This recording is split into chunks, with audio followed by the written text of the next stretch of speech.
Begin broadcast. Humble Among Broadcast System 129, a very special episode.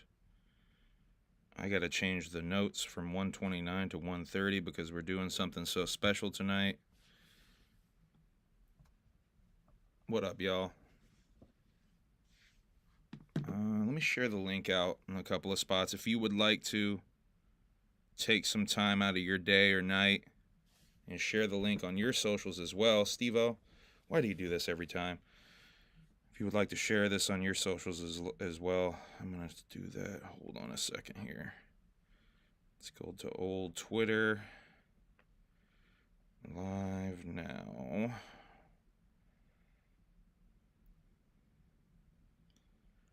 Go to Instagram. Live now.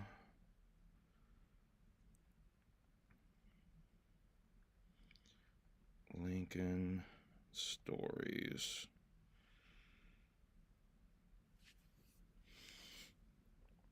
Put it in the stories.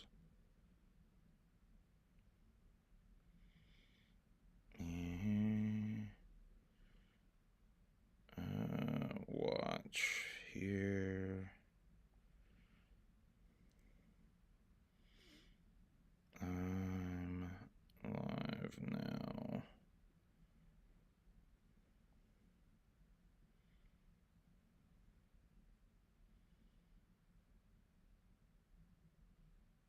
Okay. Oh, I guess I'll do it on Facebook too, as much as I really don't want to.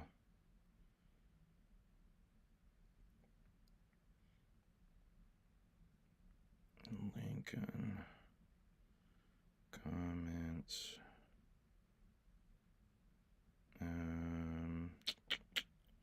Original post.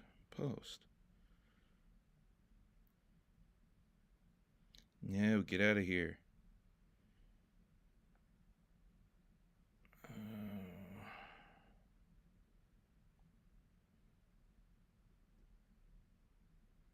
Razal, member for 18 months. Whoop, whoop.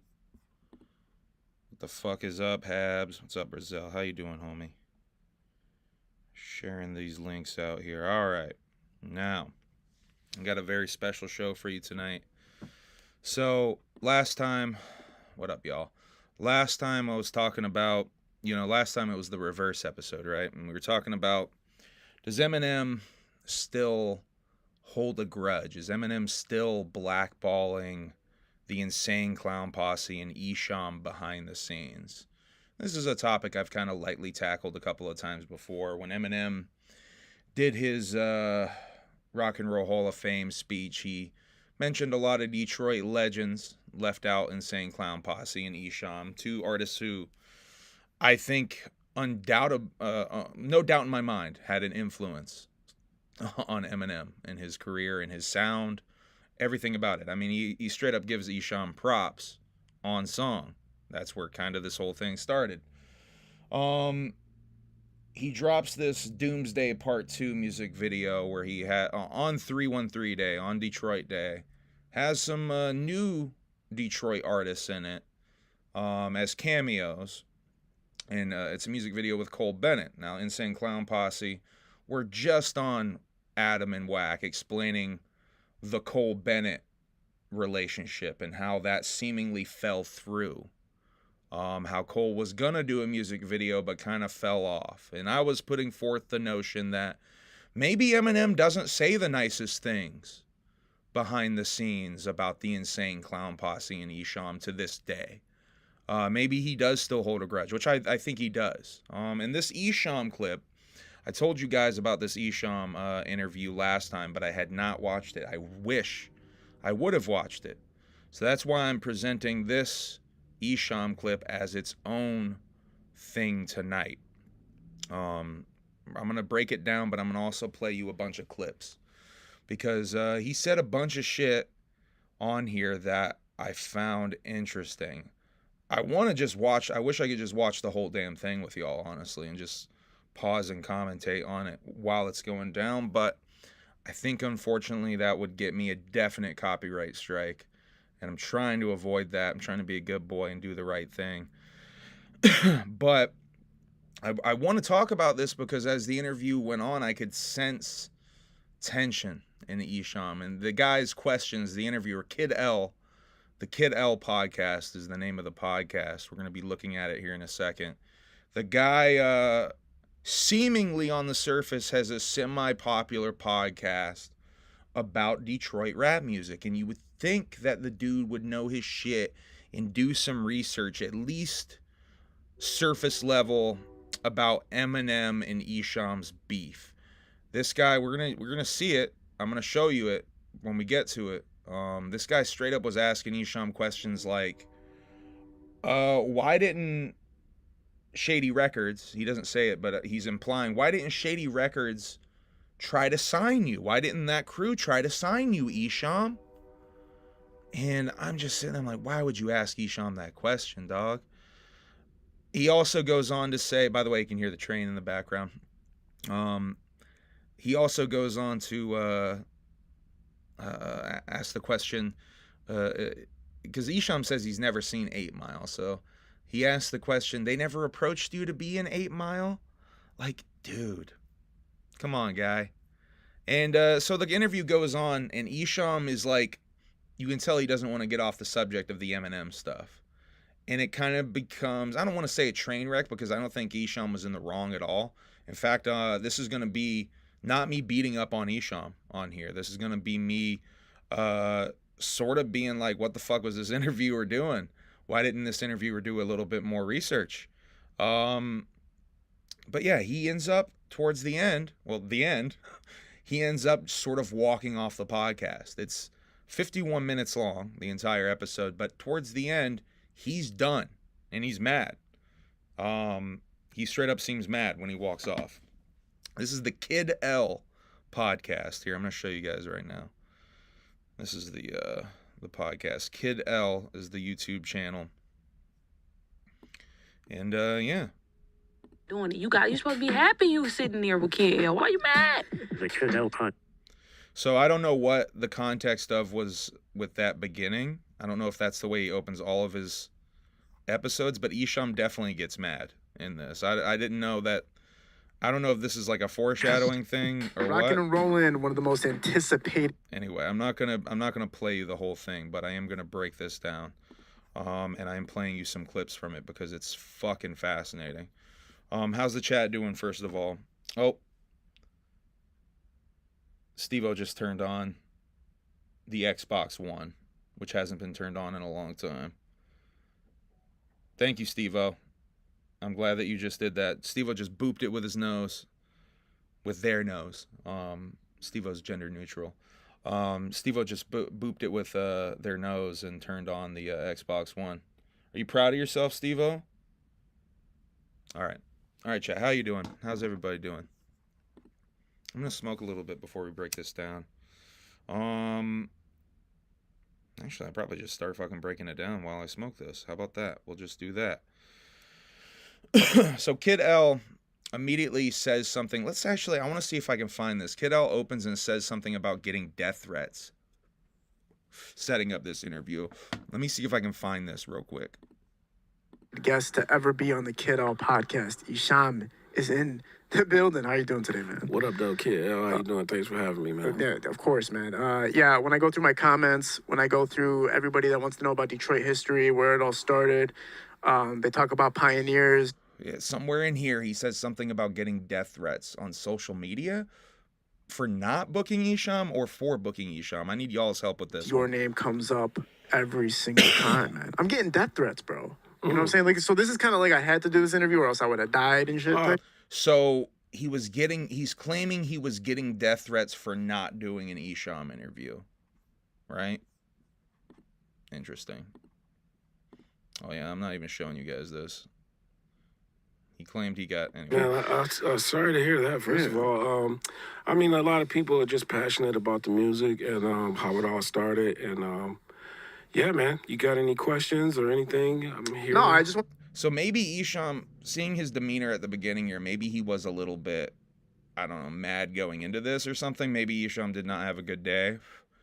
So yeah, Esham, he asked him a little bit about how Esham came up. He said he was born in Amityville, New York, which immediately my Eminem brain goes to the song Amityville, which Eminem claimed Amityville was slang for Detroit. Now, is it also sort of a weird...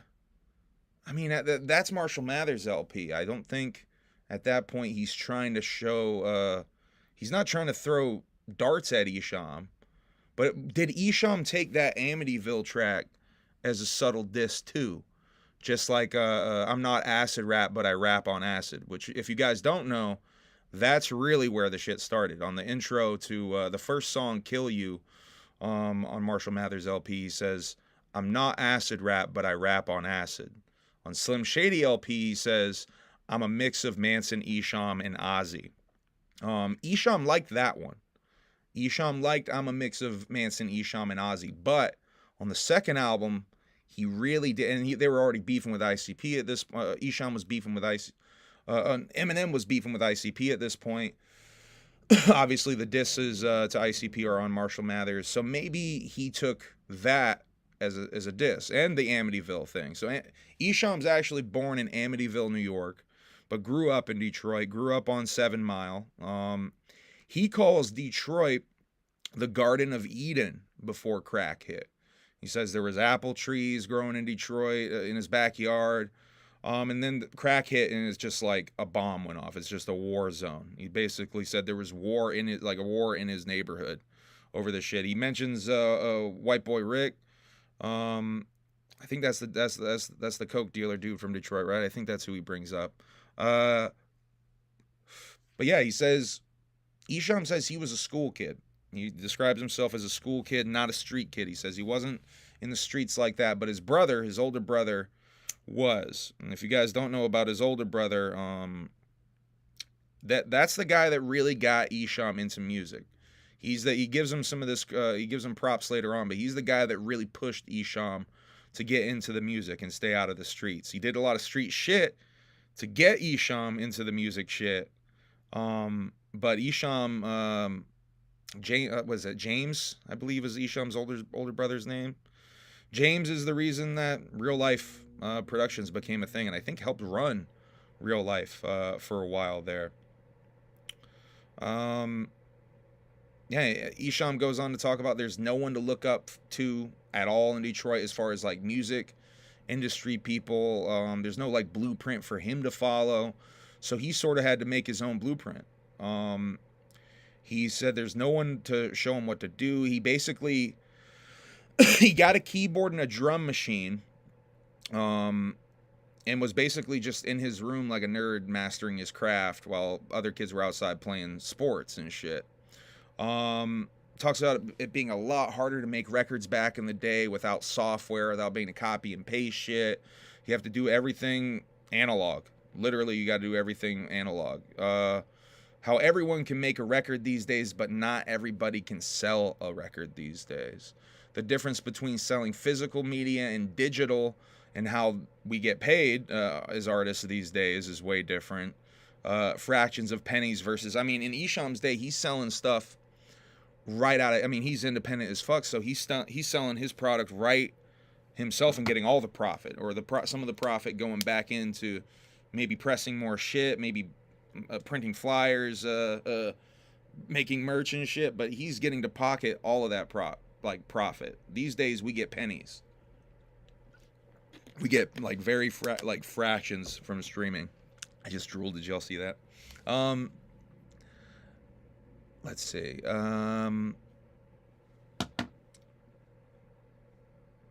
Esham's friend, this is how he got into making music. Esham's friend had an older brother who was making techno at the time and had a whole setup in his room, but he didn't let them use the equipment. They were in the room kind of looking at the equipment and then like kicked them out of the room and shit. Esham's brother heard about that, and that's how he got the keyboard and the drum machine. Esham talks about his formula, Esham being a pioneer. Kid L brings up a Royce quote giving him giving Esham props for being a pioneer. And what's going on now, and I have a timestamp 11:30. I'm going to go to a little bit before that to see if I can find that proof part. Yeah, we'll do that right there. You know, we hold the city near and dear to our heart, and we feel like we don't want anybody to benefit off of our struggles that haven't necessarily struggled with I'll do us. you a favor then. If you say the words right now, cancel the podcast, I will cancel the podcast. I don't know what he's talking. I don't know what this guy was on about with this. Well, why would I say that? Because you just made the point. Well, this is your podcast. But if you said it, because that's only if you wanted to say it. I'm just talking about exploitation. Right, exactly. You know what I'm saying? Right, Like, yeah, but you're... Because this is the part where he goes into exploiting Detroit, exploiting the culture. And kind of his real problem these days with Eminem is because it does seem like Esham has a problem with Eminem these days. A smart man. No, I mean, you too. That's what I'm saying. So that's but if you did say that, I would look like, I'd be like, okay, this dude is the pioneer. This guy's the OG. That's not what I'm saying. I'm saying nobody likes to be exploited. Nobody wants their struggles exploited without them people struggling with them. But don't you feel... And that's where we get to Eminem. I think he directly quotes an Eminem You would be a person that if you did see something that you could pull the plug on, you would do it? Not in general. I'm just talking in like a sense of exploitation, you know, in the city of Detroit. Like there's been people that come along and they use black music so selfishly. This is the part. To use it to get themselves wealthy. You know that's an Eminem quote. White America, I think. Eminem, right. I mean, a lot of people... Or wait, is it Without Me? It's one of those songs from Eminem. We'll take that motto and the way he does business, and, you know, they do it for themselves the same way. And, you know... Right, that's an interesting point. Right. So that's where the Eminem stuff comes up. Let's see. Yeah, he talks more about Detroit being exploited in general. Kid L says Esham's name should be brought up more. How certain artists could have kept him back. Esham, now that's you know, I'm sitting here watching that and it's really reminding me of the stuff I very lightly brought up on the last episode, by the way. And some people were saying that shit was some clickbait. I had some comments of people saying that was some clickbait shit. It's not clickbait because I actually, you know, I came with the shit. I talked about the shit. It's only clickbait if you have a low attention span and you can't wait for me to talk about it. Best part of my week is catching a HA broadcast. Thank you to Joseph Queener. Joseph Queener. Best part of my week is catching a HA broadcast with the $5 super chat. Much appreciated, homie. Thank you very much. For the super chat and the sentiment. That shit is really appreciated. So let's see. Says that everything gets put into categories these days, and he does call it segregation. He doesn't really expand more on that. I kind of wish he would have expanded more on what he means by that, how the categories and segregation part of that. Kid L asks if he has an internal gripe with the industry still. Esham says he doesn't, and that he's just independent and has always been. Talks about representing Detroit the right way, and I have another timestamp right here at 18. What did that say? 1820? 1820. So let's go to there and see what I had there. Go a little bit before that. You talk about selling dope, killing people, that's wicked shit. All right? You know what I'm saying? So let's get I need to go more back. He talks about that our mainstream level or just touching the mainstream level are responsible for representing the culture of the city and bringing it to its highest frontier possible. I think they are, and I don't see them doing it all the time. I mean, it's like it's everybody's own prerogative to do what they want to do in this business. So I mean, I don't know why people do what they do. You know, it starts with the music first. You know, so it just depends on what kind of music you're making. Like if they can't play your music in church, you making some wicked shit. That's the part. If they can't play your music in church, you're making some wicked shit. I don't care what kind of music you making. You talk about selling dope, killing people, that's wicked shit. All right? You know what I'm saying? Run that back. I don't see them doing it all the time. I mean, it's it's everybody's own prerogative to do what they want to do in this business. So, I mean, I don't know why people do what they do, you know? Yeah, this is the part right here. I want to make sure I get this clean into the record.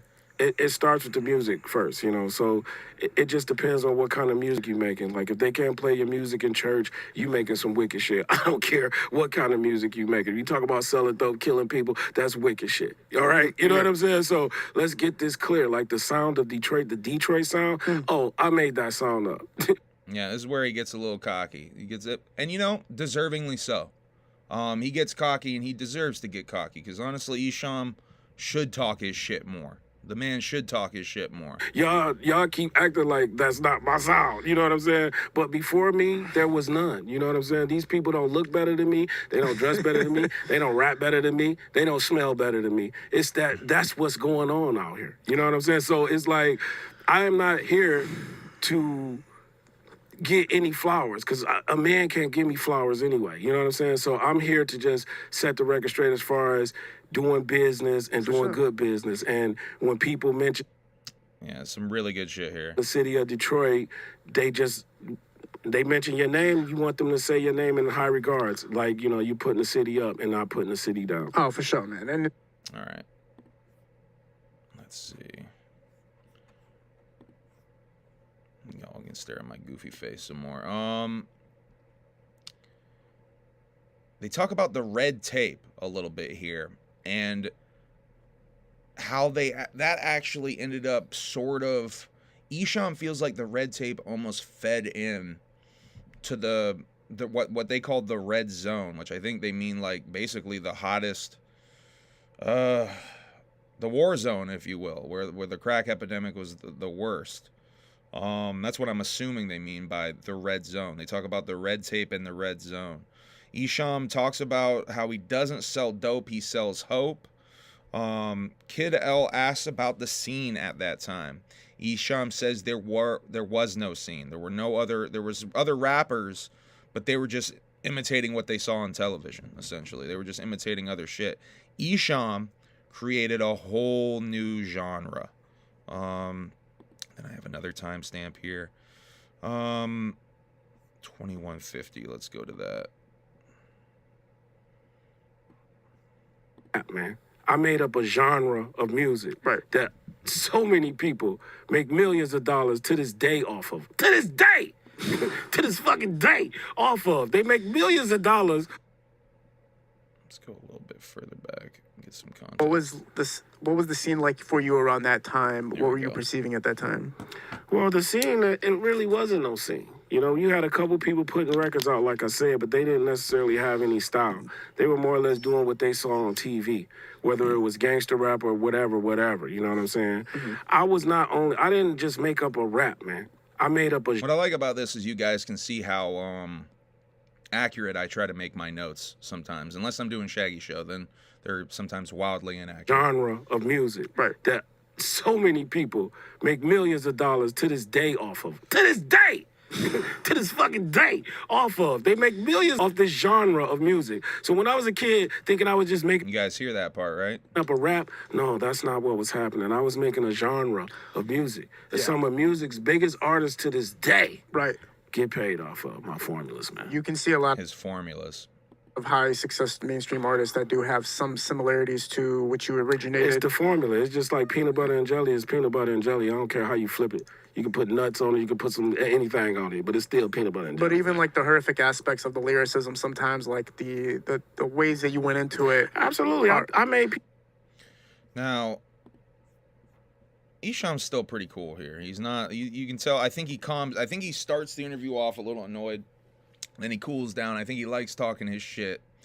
Oh yeah, actually, 23. I want to talk about this real life is gruesome. Push lyricism and push the boundaries of entertainment. Yeah. Yes, I did. You know, because I've been entertaining for a while. So, you know, with mastering my craft, you know, we figured out the formula for entertainment, man. So go ahead. Is it a formula or is it literally something about you that generates these thoughts and ideas? Did you do it because you... He talks about real life being gruesome. That's what I'm trying to get to. Formula. Here. No, it's a formula. And I mean, it's something about me creating these things, but it's always been a formula. You know, if it wasn't a formula, it wouldn't work. People wouldn't copy it if it wasn't a formula. A formula is copied. People wouldn't copy the formula if it wasn't a formula. Okay. You know? Is there a rhyme or reason to the lyricism, though? Because of where, like, it is completely different, right? It is very gruesome. Yeah, here's the part. Well, no, it's not gruesome. See, it's just street life. It's real life. Right. Real life is gruesome. Okay. If we go to Palestine right now, it'll be gruesome as fuck. For sure. You feel what I'm saying? That's gruesome. That's the wicked shit. Bombs being bust off. Little babies dying. Same thing happening in Palestine happening on the east side, man. So it's not gruesome. It's real life. You know what I'm saying? So that's what was happening. I was talking about everything, and I was a kid. People still want to hold me See, that's that shit right there. Esham, you know, he fucking gets it. accountable for what I did as a kid. When I was 13, I talked about religion. I talked about sex, drugs, everything under the sun, because that's what's happening out there in those streets. And what people, when they heard what I was doing, they was frightened of it. But good, stay your ass out them streets then. That's what that red tape was all about, you know. Sure. It was a warning from the future. It was a warning from the future. That's talking about the red tape, a.k.a. Booming Words from Hell. If y'all don't know, it was called the red tape in Detroit because it was put out on this red cassette tape. And people were legit afraid of that cassette tape, that red. Danny Brown tells a story about finding the red tape, Esham's Booming Words from Hell, in the street, literally like on the street, sitting like in a gutter type beat in Detroit. They brought it back to the house and they started listening to it because they didn't know what it was. His friend's older brother comes home and makes them stop playing that shit. Because that's how infamous Esham was in Detroit with that reputation of that tape. Just an example of another rapper from Detroit. That's not even an ICP story of that. You guys have maybe heard ICP talk this shit. That's Danny Brown. That's his perspective on that shit. Let's see. People being, what I'm talking about, people being scared of him and his misconceptions of his music. We'll get to that here in a second. Kid L says it's bittersweet. All these people making millions. Esham says it's not bittersweet for him. He's overjoyed. Let me see if I can find that part real quick. Sure. And knowing that this is a blueprint basically for a lot of people to take and replicate and make millions and fortunes off of, it obviously is a bittersweet feeling for you. No, it's not bittersweet, man. I'll tell you like that. I'm overjoyed, man. Great. I'm overjoyed because I'll tell you like this. My wife told me this, man. As long His wife. as the sun shine on my face first, everything behind me is just a shadow, dog. Beautiful. So that's what's happening over here. Do you really believe the things you say? Oh, absolutely, man. Believe the things I say, man. I'm the master of the universe, man. I love that quote. Do I believe the things I say? I'm the master of the universe, man. Let's see. Yeah, that quote, though, from his wife. As long as the sun shines on my face, first, everything behind me is just a shadow. Let's see, 2540, that's him talking about people being scared of him and the misconceptions. They talk about purgatory a little bit. I thought that was a great concept because I feel like we're living in the times where people need to really get their soul in check, man. Yes. So that's what it's about. And expand on that a little bit because essentially when people find truth within themselves, it does, as the genie says, set you free, right? The truth. Yeah, he gets set to you it in free. a second, I think. And that's just really what I'm all about, man. I'm a truth seeker and I'm a truth speaker. And that's all I've been doing. A lot of people are scared of me. They, yeah, there we go. You know, just a misconception of what I do. I'm an entertainer. You know what I'm saying? Like I say, I don't sell drugs. I'm not into that. I don't tell young kids to go out there and do drugs. Although I entertain, I've said a lot of wild things. You can see Esham's actually still a pretty religious man in this interview. People know, just like I'm telling you and continue to tell you, that I've been entertaining all this time, you know, and that's just what it is when you get into the entertainment business. If you know that you're out there to entertain people.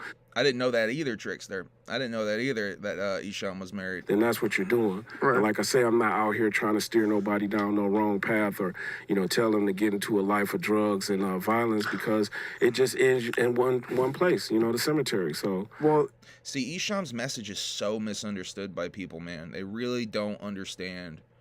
I mean, that's the wicked shit, though. People don't understand the fucking wicked shit. Such a good interview. This is, you know, I'm gonna shit on this interviewer here a little bit, but just giving Esham a fucking platform to talk his shit. Props to Kid L for that, because Esham needs to have a platform to talk his shit more. Astounding part about your lyricism is that when you read people's response to it and comments towards it, it's people saying that you help them get out of depression, that you help them get out of bad states. Yeah, I want to play this part too. Even though the lyricism wasn't designed, like, you know, didn't really match positive vibe. See, I'm already playing way more of this fucking interview than I wanted to. I wanted to skip through a lot more. It was like a, you know, like psychological thing, you know. Somebody tell you not to do something, then you go and do it. But somebody tell you to do it, you're more likely not to do it. So a lot of people might have came to me and found my music in a great depressive state, and I might have been kicking some wild shit like, yo, fuck your life. You want to give up? Kill your fucking self. Get the fuck out of here. Shit. You know what I'm saying? Don't kill somebody. Kill your fucking self. Get out of here, you know? And that made them... And you know what? In an odd way, when I was a depressed-ass teenager, that not as suicidalist shit, that did fucking help me in a weird way. Think about, you know, the choices and the actions that they were taking, and they might have got out of their little funk, you know? Yeah. I mean, people say that I'm the happiest person on earth, so, I mean, I think they might have got something happy from it within the lyrics of, you know, in every dark situation, you can get a little light out of it, so. Oh, for sure. Yeah, good shit. That's good shit. Let's see. He said he's tried to make his music have more substance over the years. But he doesn't want to sound like the stuff that's out there. This is an interesting part, and I want to know if there's like a Kid L fan out there who can tell me who he's talking about, or use context clues to tell me who he's talking about. There's a name that's censored here. 2855. Let me just get to it so you guys can hear it. He brings up a thing, and there's a name that's censored. Had to work. You know, we've had to work harder than anybody in the mainstream because we are independent and ain't nobody giving us nothing. Once again, everything we've gotten thus far, we've gotten on our own. Yeah, we've had come on this podcast, and he was talking about how labels were, you know, signing everybody from outside of the city, but when it came to Detroit itself, there was like this little bit of fear of dealing with the artist and what the artist brings. So whoever it was, it's someone who had some knowledge on signing motherfuckers in Detroit. The baggage they bring, street beefs they bring, and all these types of things. I mean, not coming from you, but that is slightly racist because these people are scared of the struggle, man. They don't want to deal with these people, but they want to exploit them. You know what I'm saying? And that's what I just, you know, want more Detroit artists to be aware of, you know, be aware of somebody trying to exploit your struggles and your trials and tribulations and not compensate you for it. Because people go through so much, you know what I'm saying? Like, they go through so much and make so many sacrifices. I would just hope they would get compensated for.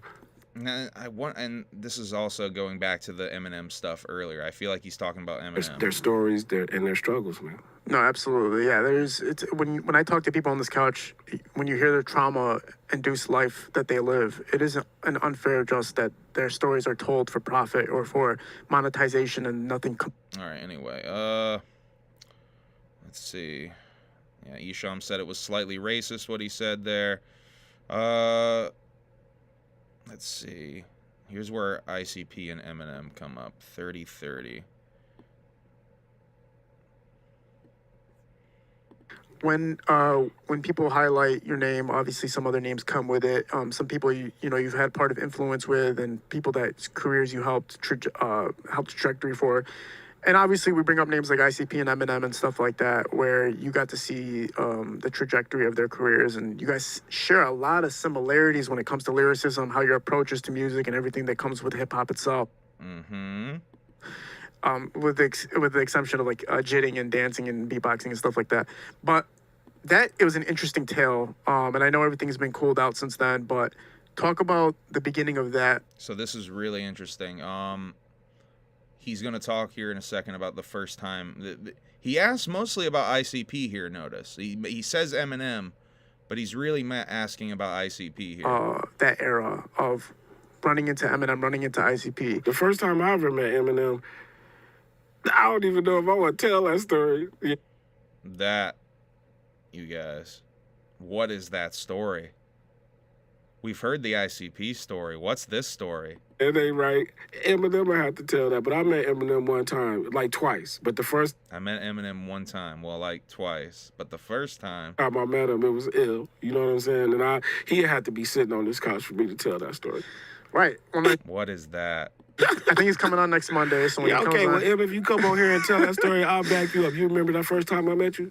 Where the camera at? Which one? Where I'm at? are you saving the story for No Jumper, man? Is that I ain't saving no story for No Jumper. I really don't talk to people, man, because, you know, they just don't get the Esham seems to think it's funny. So what is that story? game, and, you know, it's a lot of culture vultures out here. Not calling you a culture vulture, L, but, you know, I'm just saying, like... Look, man, you're entitled to your opinion. No, it's not my opinion. I ain't call you one. I just said it's a lot of... He kind of soft called him one, though. He kind of soft just called him a culture vulture there. Let's see. He talks about helping people in his music, with his music, well, helping people with their music. Meaning, I think talking about ICP a little bit. Esham says that he's always been humble, but he's seen a lot of people change as soon as they get money. This part I was like curious about. Is he talking about ICP a little bit? Me, you know what I'm saying? So I couldn't tell you about somebody else. You know, I've always been around a feast of food. I couldn't tell you about somebody who, you know, come around and they never seen a hamburger and just start. Hey, shouts out to Joseph. Quinner. I'm gonna go with Quinner. Joining the Alienated. Thank you, much appreciated. You can now watch the vasectomy vlog. You can. Yeah. I wonder. I people like me wonder about that. I've always, like I say, Who's he stayed talking about humble, there? and I didn't let the business affect me as a person. I've always tried to keep my feet grounded on the ground. Anyway, let's see. Where's the next clip? Says rappers from 8 Mile couldn't get a record deal, and then says he's never seen 8 Mile. This is an interesting little section here. We'll go to this. 35. That's what got people out here just mad, because they'll do anything to get a record deal or anything like that. Like, I've seen so many people in the movie Wicked, 8 Mile, not one of them. I do that shit all the time. I fucking say the Esham. I think, honestly, I think that was like an early way that I was saying his name before I knew the right way to say his name. Could get a record deal. So I still fall into it, and I sound like Moon Glorious and shit. I feel like Moon Glorious when I say that. After that. Not one of them. By the way, y'all see Violent J posted an old Moon Glorious throwback? What's up with that? Like, could get a real record deal after that. Even being in that huge movie of that, you know, what was a fantasy or something like that? I never seen it. Yo, he called 8 Mile fantasy. What? 8 Mile. You never seen the movie? Says he's never seen it. Why?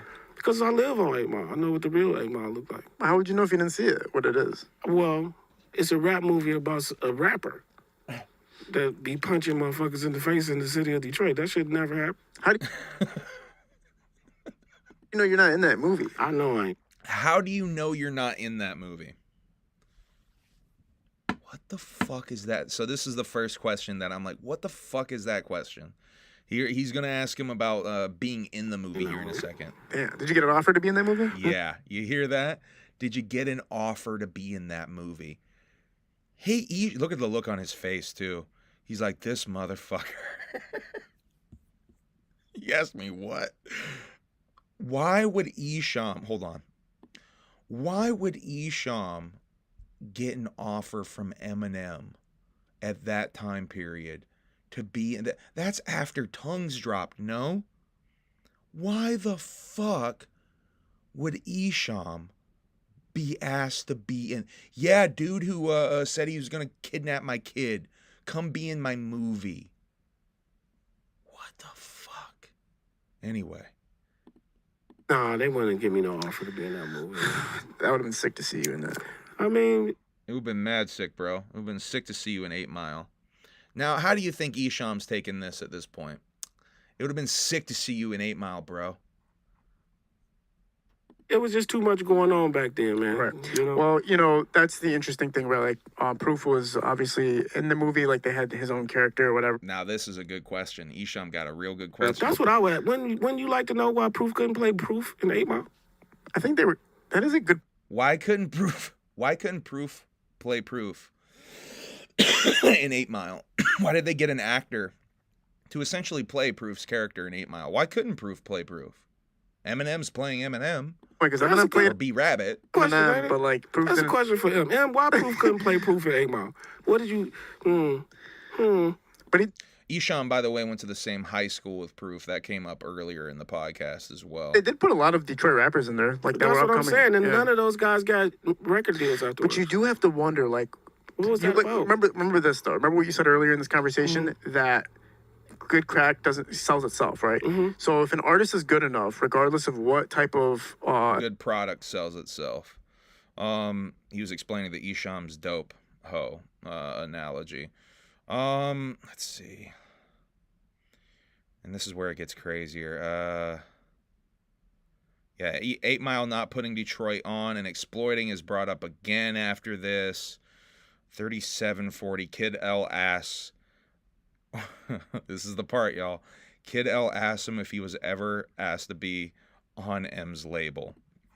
All right, 3740. Let me get to that. Let me go a little bit before that. I don't know what to say about none of what they did because you would have to ask the city that, you know what I'm saying, and who all they helped. You know, just I'm on the outside looking in. It just it was fishy to me that you know, that whoever those people was came to exploit the Detroit. But Thank you, Wicked Royalty. I think I would too. If Esham, if you're seeing this, hit Emily back in the DMs. Let's set up this interview. they didn't compensate people for none of that. well, weren't you? Didn't you? You had the opportunity to sign with them as well, didn't you? Who? No, I don't talk no business with them.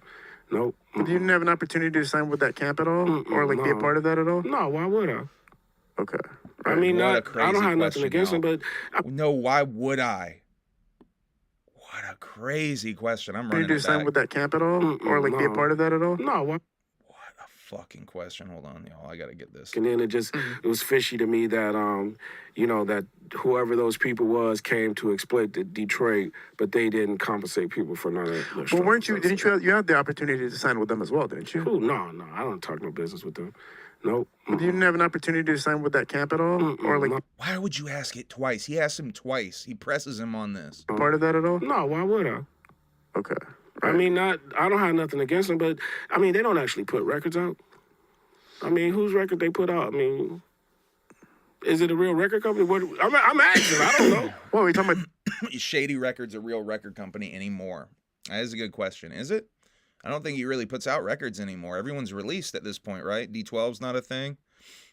Well, Shady Records. Is this? I mean, Well, last time I D12 heard, didn't he say, This gets real silly. I have to play all this. don't say too. D12 no more? Okay, none of the guys. This is likely to get me demonetized. I am not saying this.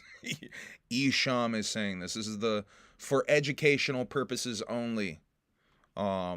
Esham is going to say these words. D12 could even say they He's claiming that Eminem might have said this in a humorous way, but in D12 no more. He told them don't say D12 no more on one of them records. he said that he's not. He's Yeah, he was like, y'all motherfuckers don't say D12. He didn't And say heavy that. on the ER when he said nigger to him too. I don't know. Did he call him some niggers or something like that? Heavy on the Are ER. you talking about Eminem? Did he? Heavy on the ER to D12 niggers. Sorry. Are you trying to get me to say something that's not Did he? true? I'm asking. That's what you said. No, there's a track where Eminem came out with recently, I think in the Kamikaze tape, where he basically gave his goodbyes to the group Yeah, as he a was whole. like, fuck y'all. I don't know what he's talking. He's talking about the D12, the song that Eminem did on Kamikaze, where he's like, it's basically an apology record to D12 about D12 being over. But I don't know what Esham's on about. Niggers. and Niggers heavy on the ER. and check this out Let me too, stop. though. Check this out too, though, right? He's claiming Eminem said that on record. So I, D12 is I think he's just doing a bit to crack himself up at this He's point. from Detroit, isn't it? Like Proof is from Detroit. I mean, I don't know. So putting them on, isn't that part of contribution and Hey, man, you helping know Royce put together that tape with Royce, Devil's Night, all that I stuff? guess. I mean, so he did enough, right? I'm not saying he did enough, but I'm He saying like did what he was supposed to do. He helped his crew out. You heard what he almost said? I'm asking you to look at that Esham. perspective. I'm not saying to say he did enough. I'm saying, do you look at that and say that's a sufficient amount of work? I mean, I don't know. I can't speak for that, man. All I know is All I know is that this guy, Kid L, does not seem to understand the Eminem and Esham dynamic or the beef. And this gets proven even further to the point where, and then this is the last, Steve-O, this is the last 10 minutes of the show at this point. And yeah, more Eminem stuff gets brought up, and it just gets increasingly awkward. I think the interviewer, Kid L, tries to steer it away, but you'll see. All right, 4010. Marty. Yeah, we'll just keep this going. Oh, for fuck's sakes. I went all the way back. It's going to play an ad now, I bet. Let's go right about there. Okay. Y'all can't use the name no more. Y'all can't even go out here and play at the VFW and say y'all D12. D12, Eminem said y'all can't go to the VFW and play as D12. Well, let's talk about that era a little bit. When everybody else is getting signed, everybody else is pretty much going straight to mainstream. Who got signed? Was it Eminem and D12 and This is interesting. all that group and Royce and them? I just think Eminem got signed, and D12 was a byproduct of that. They put a record out, which did great. Mm-hmm. I don't know if any of those guys own that record, but I did great for Universal. It's a good question. Do any of those dudes own that record? I don't.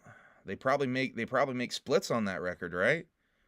I don't think they own that record. I bet you they ended up signing their publishing to Eminem for that record. And Jimmy Iovine, and probably get splits on it. I don't know.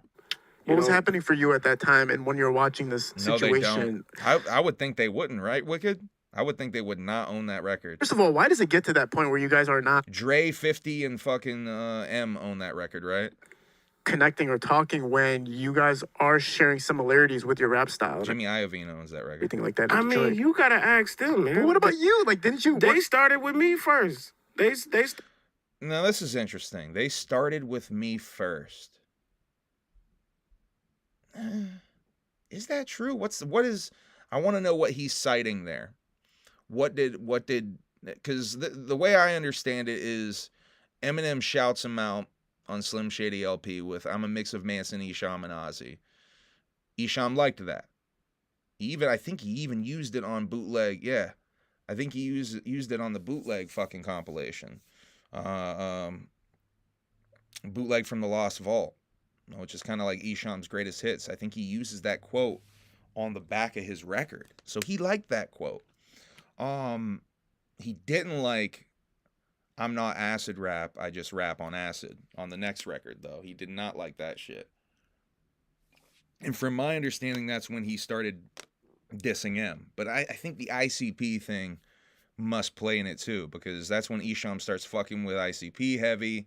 On Tongues, Tongues is the record where he goes at M the hardest, probably. And Violent J's on that fucking record, you know what I mean? Anyway. Started with me first. You gotta ask them. Okay, so you gotta ask them why they do that. You know what I'm saying? You were mentioned on a track. Obviously, that was the first. Sort of, but then they slowly but surely took that off of all streaming platforms. Now that's what I want to know. What is he talking about there? What did they take off of all streaming platforms? What Eminem Esham diss was out there that they took off of all streaming platforms? How does that? I need help with this one. If y'all know what he's talking about here, I need to know. Make you feel as far? It don't make me feel like nothing. You know what I'm saying? Like I'm me. It's how does it make him feel? It made him feel a certain type of way where they removed it. You know what I'm saying? It didn't make me feel like nothing. I didn't say it. He felt a certain type of way. What is he talking about? Because they didn't censor the Manson, Esham, and Ozzy line, right? I don't think on the 20th edition they censored that shit, did they? I do not think they did. And I don't think they remastered. I don't think they Marshall Mathers LP. I don't think it's been remastered yet. Okay. Somebody did. You know what I'm saying? Not to go back and alter all that like that to get it out of there. It ain't me. Okay. You know what I'm saying? And at this time, when all this is happening, all this kind of commotion and everything, you guys are supposed to be there's a story that the Warped Tour thing. This comes out of nowhere that says you guys were. So the infamous Warped Tour incident. So Esham, from what I understand, was on tour with Kool Keith. I think Kool Keith and Esham were performing together. Weirdly enough, there's a weird blip in time, also in the Tongues era of Esham, where Esham and Kool Keith were a thing.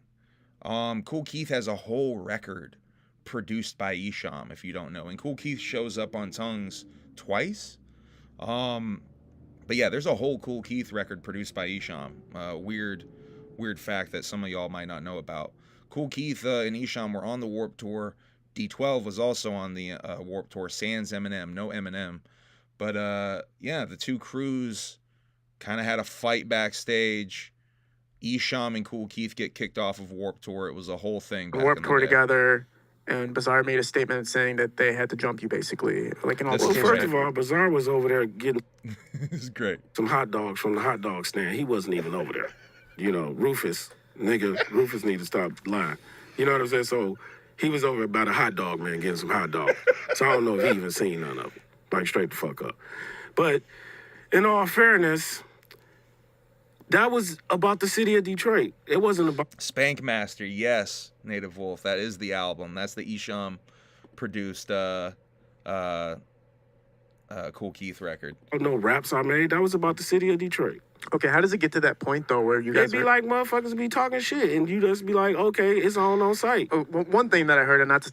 That Bizarre was getting hot dogs, so he doesn't know anything about it anyway. All right, so this is where Esham talks his shit.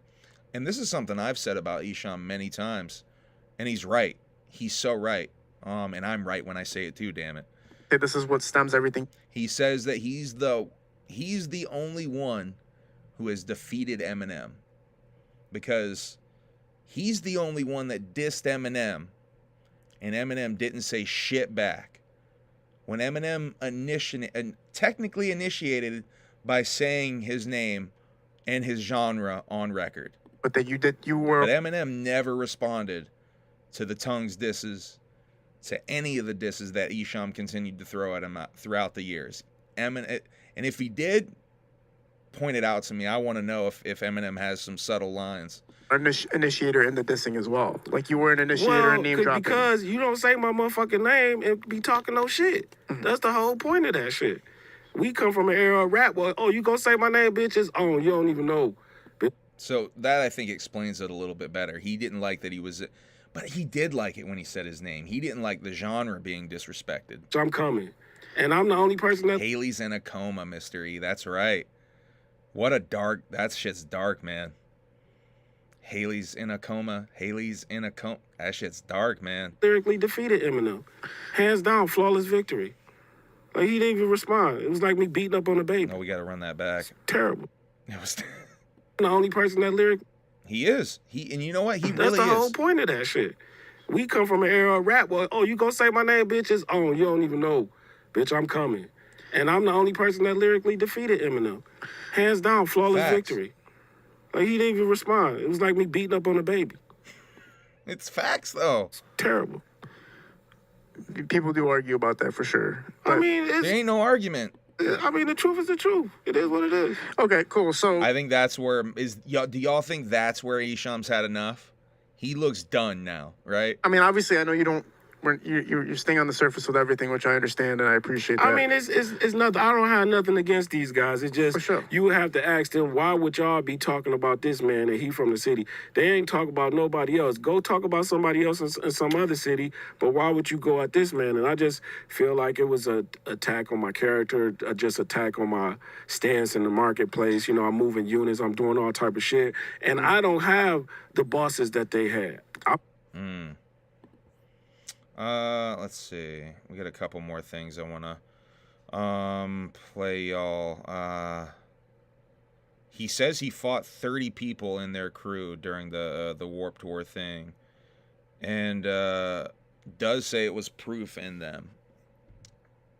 But then here's an interesting part. Now this is about ICP. He talks about the squashing of the beef, and he basically says that was him that squashed that beef with proof. I got in a lot of fights in my life. You know what I'm saying? And it was about 30 of them niggas, but I'm still here. You know what I'm saying? I'll fight a bunch of niggas today or tomorrow, but that ain't it. Like, we got up and walked away. You know what I'm saying? But that's just, we was fighting Proof in them. Yeah. Proof was the one we was fighting, but Proof ain't here. And I squashed all that shit with Proof. Like, for sure. I'm the reason that beef got squashed, not nobody else. Like, all these stories you hear, no, it was because of me. Now, all these stories you hear, that's about ICP, right? Because Proof called me right before he died. He made up with me. He told me a bunch of stuff about his label and all the, discrepancies that he had and all the stuff that was going on over there and what Paul Rosenberg and all them was doing over there to him and how they played him and stuff like that. You know what I'm saying? So I know what he said and I know what he went through. You know, but we was man enough to squash that shit. You got to think about somebody hatred for me all these years. Yeah. That's an interesting little one. Let's see. Yeah, he actually, so Haley's in a coma. We were just talking about that, chat. That gets brought up. Mentioning M's daughter here. Let's go to that.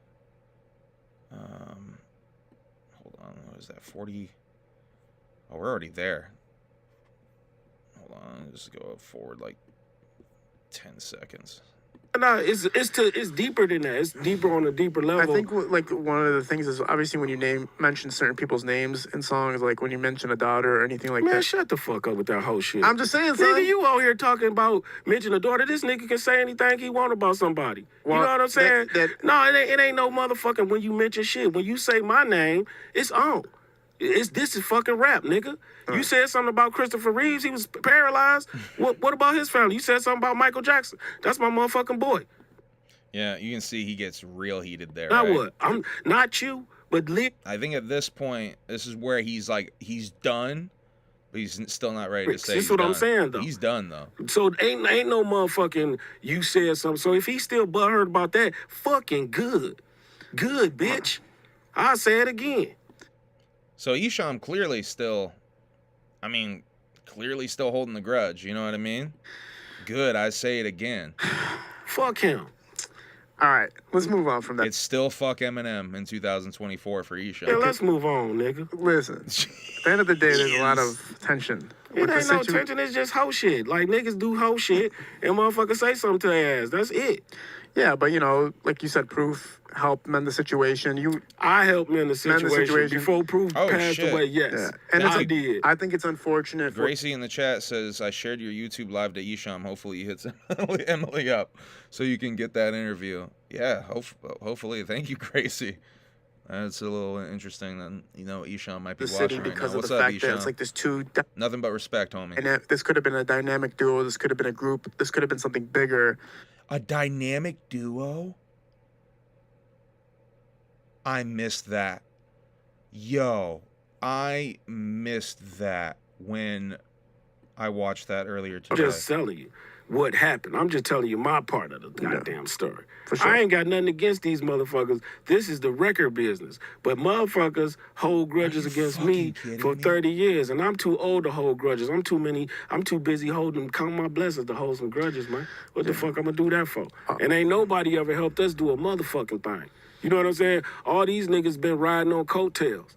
Ain't nobody helped us do shit. And I ain't looking for no motherfucking help. So don't sit here and insinuate like I want to work with these niggas, because I don't. That ain't what's going on. I'm just saying niggas quit hating on me. Them niggas was dropping my name first. I ain't said shit about them.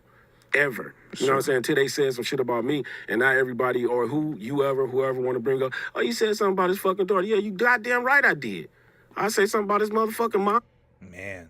Anybody you else. can tell he's heated. Now this is where I think the guy tries to pivot. You know, this fucking hip hop. You know what I'm saying? This hip hop. This ain't fucking R&B. Humble, who is this fool conducting this interview? He seems hell bent on starting some shit.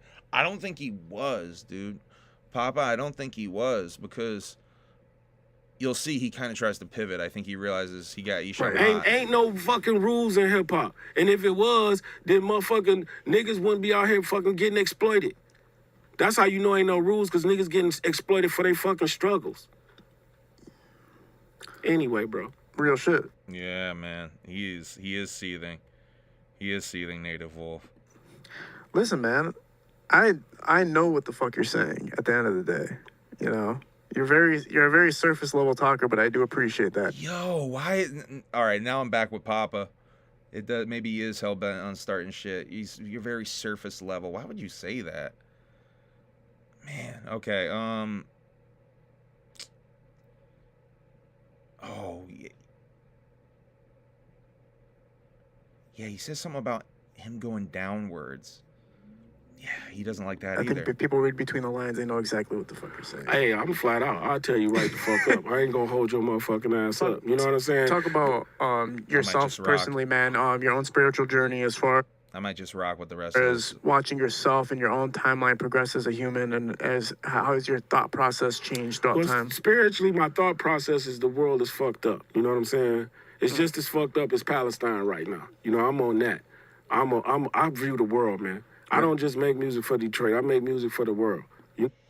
Yeah, you can see they're trying to get, even Esham, I think, wants to get off of it, but I think he brings it back. You know what I'm saying? Yes. And when motherfuckers disrespect my heroes, I take that shit personally. You talk shit about Michael Jackson, you talk shit about Esham would rather talk about a much more comfortable subject for him, like Palestine.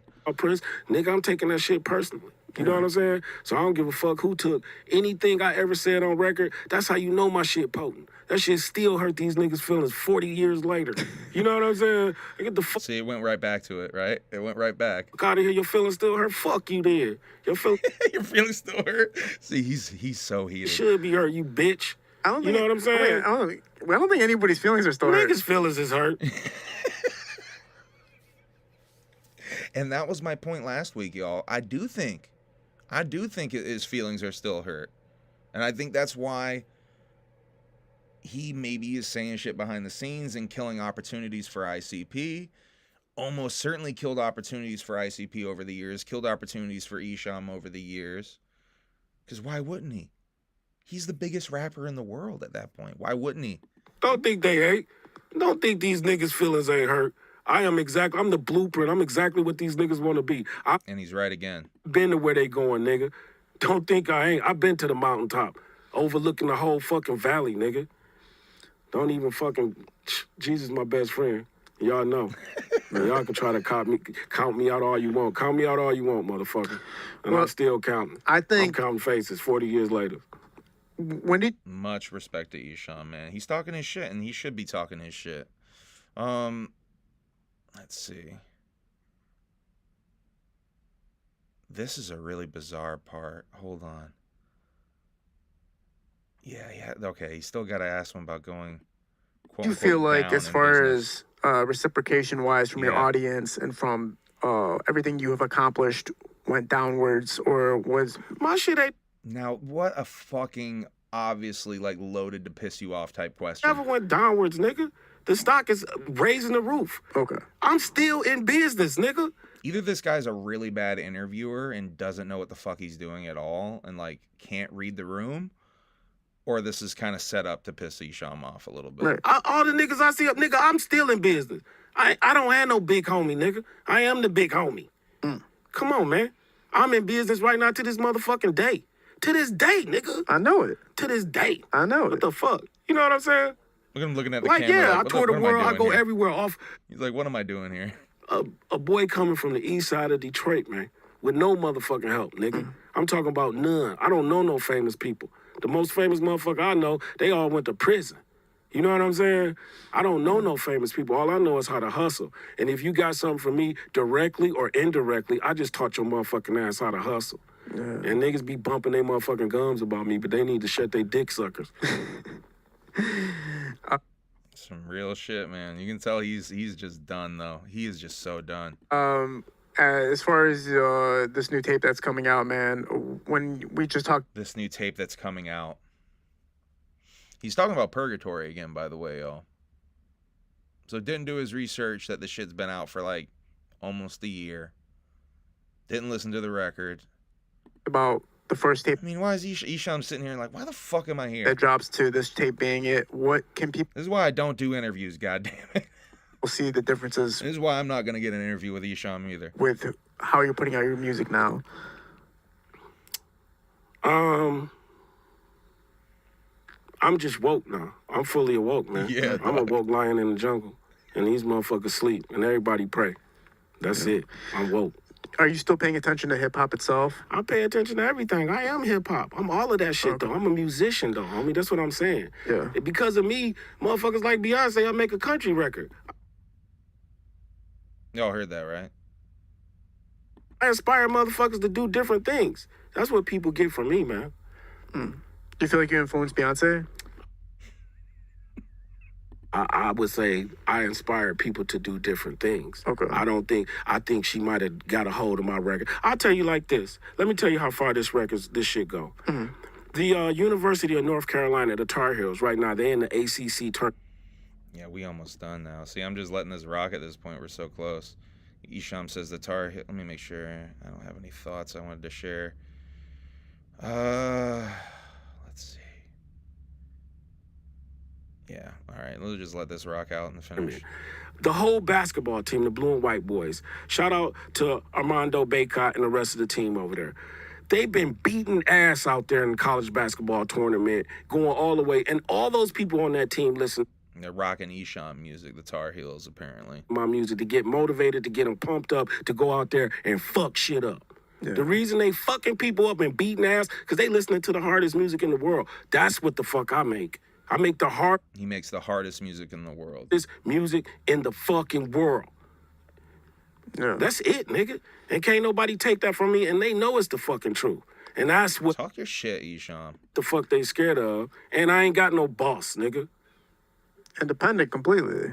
Pretty much. Just... I'm the definition of it, man. Talk about some of your experiences. Name someone more independent than you, and just cradling through the industry, just walking through the industry itself. Listen, the industry ain't shit. It's too hot in here, Kid L. I gotta go. I'm done with this interview, man. I feel like I done. It's too hot in here. He's getting hot. He's literally getting heated. That's why I use that terminology, heated, in the description tonight. A bunch of shit I shouldn't have said. Okay, all right. I said a bunch of shit I shouldn't have said. You know what? I don't know if he did. Is there anything he shouldn't have said here tonight? I don't think he spoke his truth, you know what I mean? Give a fuck. But this, I'm saying it, nigga, but it's over with. I think the most interesting thing is him kind of revealing that he is still sort of on some fuck Eminem shit, though. Okay. You my mans, but I'm done with it. I mean, is that a real surprise, though? Shit, man. All right, I gotta go. Yeah, and how I'm gonna talk about dead people, man? Motherfuckers, is anybody that... Wait for this, y'all. Touch me is dead. So what I'm gonna say about that? For sure. Anybody that ever touch me is dead. I'm out of here, man. You do what you want to do with that. Allegedly. So thank you. That's it, I think there might be a couple more seconds. I think that's literally Let's it. go help people customize and save with Liberty Mutual. Shouts out Liberty Mutual. Really nice copyright strike with that Ghostbuster shit. Yeah, that's the end. They cut camera. Yeah, so that was Esham on the Kid L podcast. Now, I was going to do this as a section on Humble Among Broadcast System 129? Yeah, right? 129? I had to make 129 this whole episode because I knew I was going to end up talking about this shit for a fucking minute because there was a lot there I wanted to tackle. This shit's crazy though. God damn. I slept on that interview. I should have probably done that interview and cut up last week's show and made it part of this week's show. But this is a good addition to last week's. If you saw is Eminem still blackballing ICP in 2024? This is like a sequel to that. Humble Among would do a graceful job interviewing Esham. Sure, he might be self-conscious and let his heart bleed through, but if that ever happened, sure, he would say he did a bad. I don't know if you mean me. Yeah, I would definitely say it if I fucked up with the Esham interview. Yeah, I had to talk about that as its own thing, though, because I knew it was going to eat up at least, I assumed at least 45 minutes. We did over an hour on this shit, though. I just talked about an interview for longer than the actual interview. All right, y'all. I'm going to get off of here, though. Thank you for tuning in. Make sure you hit the like gimmick, the subscribe gimmick. On April 1st-ish, I'm going to upload a video, and we're going to give away Morton's List to somebody who has the funniest comment. The Jug Awards have closed. Over 1,000 people submitted to be... nominations for the Jug Awards. Thank you to everybody who submitted me or Emily or any combination of those. You get your pack. I got some of it. I forgot to get the rest of so at the P.O. box, right, there's stuff that fits in it and then there's stuff that doesn't. They put a yellow slip in the P.O. box, right? So I go and I got some of the stuff. This package right here, which is from Toy Box, and folded up in it was the Yellow Boy, which I didn't notice until I got home, and I have to go to the counter to get the Yellow Boy. So I'm gonna go and get that tomorrow, and then we're gonna do some unboxing. I already opened an unboxing thing that I should have saved. I got the Blu-ray pack from Vinegar Syndrome of United States of Insanity. If y'all want to see that, I'll show you that real quick.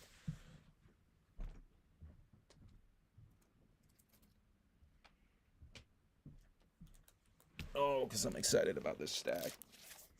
So United States of Insanity Blu-ray. This really dope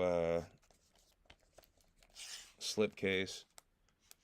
And just the regular ass cover on the Blu-ray. I'll show you the other shits I got from Vinegar Syndrome while I'm at it.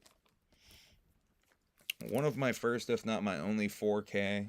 I got this Mother's Day 4K, brand new on 4K. This is a dope fucking flick. Shouts out to Joe Bob. He showed that on one of the last drive-ins. It's a dope flick. I got this documentary called Beauty Day, which is about this Canadian public access show guy who is kind of proto-Jackass, proto-Tom Green in a lot of ways. I bought that basically just on the description alone. I have really no idea what I'm going into with that. And one of the things I'm the most excited about, the Glow documentary, because I really want to show Emily this Glow documentary. If y'all haven't seen this, figure out a way to fucking watch that shit. That shit is so dope. All right, y'all. I'll show these again, likely, next time. But if I forget, there it is, read into the record. All right. Good night. Whoop, whoop. Yeah, it's a big box. Oh, shit. Be Real sent a big box. Thank you, Be Real. We'll definitely open that and this one from Toy Box right here. All right, y'all. Whoop, whoop. Have a good night. The Glow documentary is so good. I haven't watched it like since it first came out, Native Wolf. I'm so hyped to watch it again. All right. Love y'all. Whoop, whoop. Have a good night. Humble Among Broadcast System 129, 130. I'm going to try to get to y'all in a couple of days. I'll try to do another one with everything else. Break down the Shaggy shows. I got to watch this Alex Abbas interview that was on MC Lars. That's going to be the next thing. That'll probably be a big chunk of HABS 130. But we'll see. We'll see what happens. All right, y'all. New songs dropping too. I got a couple of features dropping soon, but we'll talk about that next time. Love y'all. Whoop whoop. Go look at the moon. I was looking at the moon last night, dog. That moon is fucking beautiful. Go look at the moon, y'all. Go stare at the moon right now. I love y'all. Whoop whoop. Have a good night. And broadcast.